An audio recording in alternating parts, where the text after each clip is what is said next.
આગળ સમાચારમાં વાત કરીએ તો અમરેલીથી સમાચાર સામે આવી રહ્યા છે। અમરેલીથી સમાચાર પ્રાપ્ત થઈ રહ્યા છે। કહી શકાય કે અમરેલીમાં સૌથી મોટા નકલી ઘીના કૌભાંડનો પર્દાફાશ થયો છે। મહત્વપૂર્ણ સમાચાર સામે આવી રહ્યા છે। લીલિયામાંથી નકલી ઘી બનાવવાની ફેક્ટરી ઝડપાઈ છે। તો સાથે જ પીપળવા ગામ નજીક આ નકલી ઘીની ફેક્ટરી ચાલતી હતી। વોટર પ્લાન્ટની આડમાં નકલી ઘી બનાવવામાં આવતું હતું। સાથે જ કહી શકાય કે ફૂડ એન્ડ ડ્રગ્સ વિભાગની ટીમે સેમ્પલ લીધા હતા। મોટા પાયે નકલી ઘીનો જથ્થો પણ જપ્ત કરી લેવામાં આવ્યો છે।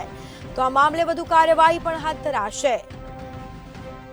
મહત્વપૂર્ણ સમાચાર અમરેલીમાં સૌથી મોટા નકલી ઘીના કૌભાંડનો પર્દાફાશ થયો છે। લીલિયામાંથી નકલી ઘી બનાવવાની ફેક્ટરી ઝડપાઈ છે। પીપળવા ગામ નજીક આ નકલી ઘીની ફેક્ટરી ચાલતી હતી। નકલી ઘીની ફેક્ટરી ઉપર મોડી રાત્રે ફૂડ એન્ડ ડ્રગ્સ વિભાગે દરોડા પાડ્યા હતા અને જેમાં વોટર પ્લાન્ટની આડમાં નકલી ઘી બનાવવામાં આવતું હતું। તો ફૂડ એન્ડ ડ્રગ્સ વિભાગની ટીમે સેમ્પલ પણ લીધા છે। તમામ મુદ્દામાલ પણ કબજે કર્યો છે। મોટા પાયે નકલી ઘીનો જથ્થો પણ જપ્ત કરી લેવામાં આવ્યો છે। તો અમરેલીમાં સૌથી મોટા નકલી ઘીના કૌભાંડનો પર્દાફાશ થયો છે। ફૂડ એન્ડ ડ્રગ્સ વિભાગની ટીમે સેમ્પલ પણ લીધા છે। મોટા પાયે નકલી ઘીનો જથ્થો જપ્ત કરાયો છે। વધુ વિગતો સાથે સંવાદદાતા પરેશ પરમાર ફોનલાઈન પર જોડાઈ ગયા છે। જે અમરેલીમાં સૌથી મોટા નકલી ઘીના કૌભાંડનો પર્દાફાશ થયો છે, શું માહિતી?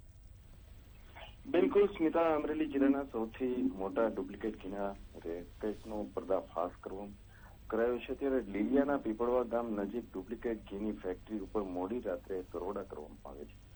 લીલિયાના પીએસઆઈ સિદ્ધરાજસિંહ ગોયલ, ડીવાયએસપી સહિતની ટીમો ત્યાં ત્રાટકી હતી। અમૃત વોટર પાણીના પ્લાન્ટની આડમાં આ મોટી માત્રામાં ઘીનો જથ્થો મળી આવ્યો છે।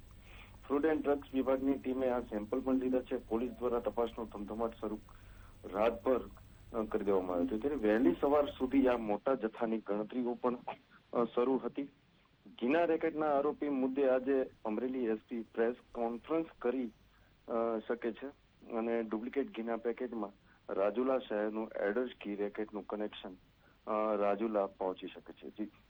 જી, તમામ જાણકારી આપવા બદલ આપનો આભાર। તો અમરેલીમાં સૌથી મોટી નકલી ઘીના કૌભાંડનો પર્દાફાશ થયો છે।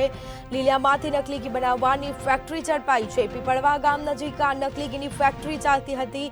નકલી ઘીની ફેક્ટરી ઉપર મોડી રાત્રે દરોડા પાડવામાં આવ્યા હતા। ફૂડ એન્ડ ડ્રગ્સ વિભાગની ટીમે સેમ્પલ પણ લીધા છે અને હાલ તે સેમ્પલ લેબોરેટરીમાં મોકલવામાં આવ્યા છે। મોટા પાયે નકલી ઘીનો જથ્થો પણ જપ્ત કરી લેવામાં આવ્યો છે।